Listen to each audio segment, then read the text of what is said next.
particular issue because I am against issue 1 for a lot of reasons, and my personal benefit is not one of them. However, I have a financial interest in the defeat of issue 1 because it will affect me financially. So I try to tell people that up front that maybe I'm not the best person to be talking about issue 1, but in other ways I am, because I practice in this area, I understand it, I know what effect it will have, not just on my law firm and other law firms, but on the people of this state. And to follow up on Justice Tuck's remark about putting a lot of money into a case, we have a case coming up for trial in November in which my law firm will have invested $350,000. We have no guarantee whatsoever that we'll ever get any of that money back. We are rogue capitalists in the practice of law. We are the ultimate wild capitalists. We really are. We risk our money big time, and we lose big, and we sometimes win big. My accountant says, I don't know how you do it. He said, I could not, there is no way that I could live the way you do with the ups and downs. And I said, well, this is the life I chose. I like to take risks. But it's more than that. Justice Tuck is correct.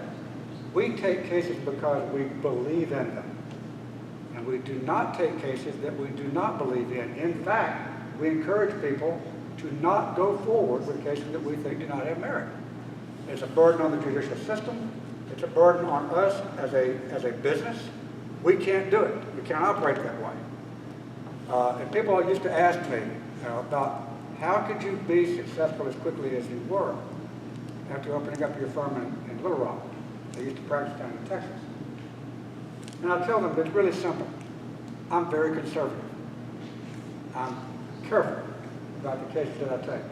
Just because somebody's mad at somebody thinks they can go make a bunch of money from a court case of some kind, it's not good enough. You've got to convince me as if I was on that jury. And consider this. Juries are not out there tossing out these huge awards. We don't have runaway juries. It does not happen. I'd love for it to happen, okay? I would love to see one runaway jury just for me. I'm going to be honest with you about that. I'd love to have it. It has never happened, and it's probably never going to happen, because that's just not the way the system works. People are smart.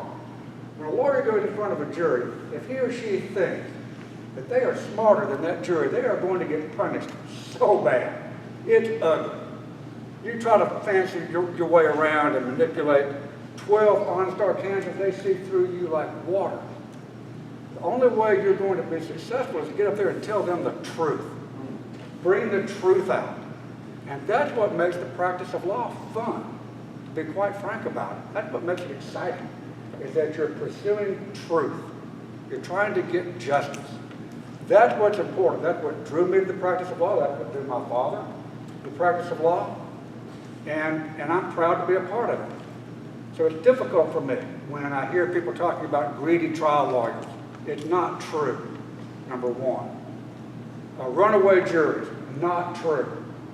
Frivolous lawsuits. The reason why they talk about frivolous lawsuits is because the people believe that there are tons of frivolous lawsuits out there because they read these nonsense things on the internet that aren't true. The truth is, we do not have issues with frivolous lawsuits. We have something called Rule 11. In the Arkansas Rules of Civil Procedure, if a lawyer files a frivolous lawsuit, he gets disciplined. He can lose his license if he does it enough times, or she.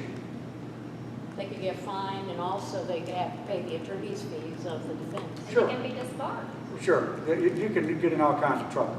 And we might be able to strengthen that at some point since people do think it's a problem. But the people who sit on the bench, who see these cases, they know it's not a problem. All you have to do is ask them. They can tell you. I don't see those cases coming to my court. They always run the McDonald's case up the flag, the hot coffee case. And I would encourage everyone who has not seen it to see the documentary called Hot Coffee. And you'll find out what really happened. It wasn't some lady out in California who got a bunch of money for spilling hot coffee on herself. Her name was Stella Liebeck. She was a real human being. And Stella got $300,000 worth of skin grafts after what happened to her. And she tried to settle for just the copay. And they told her to go take a flying walk at the moon. That's why the jury got inflamed in the McDonald's case. And let me tell you something else that happened in the McDonald's case. There was remediature. The jury got too inflamed. They did award too much. And the judge said, no, no, you don't. And reduced it. The system actually worked like a charm in the McDonald's case. That's what nobody knows. That's the big myth that's out there that nobody wants to talk about. It's a lie, like so many things that we're talking about here today. What the other side does is they lie. They are not about truth. They are not truth seekers. They are liars. And I'll give you examples. When they first came out, they said, this is about frivolous lawsuits. We're going to reduce frivolous lawsuits. Read issue 1. Nowhere does it say anything about frivolous lawsuits. Nowhere. They said, we are not going to reduce, this does not affect compensatory damages. That is a lie. That is a bold-faced lie. There are 2 forms of compensatory damages, economic and non-economic. They cap the non-economic damages. So if somebody dies, the economic damages are essentially the funeral cost. That's it. They didn't cap that. You get your funeral costs back. And the lost wages. Oh, lost wages. Well, for some people. For some, I Some people. I'll come back to that. I'm with you. We'll come back to that. The point is that the economic damages are a pittance in comparison to the real damage, which is the loss of life. And that's what they cap. They put a one-size-fits-all cap on life by your government, not by a jury of your peers, but your government coming in and putting a one-size-fits-all cap on all human life in this state. That is wrong. That is morally wrong. And that's why I'm out here speaking out against issue 1. And that's why we have Women of Arkansas on this issue.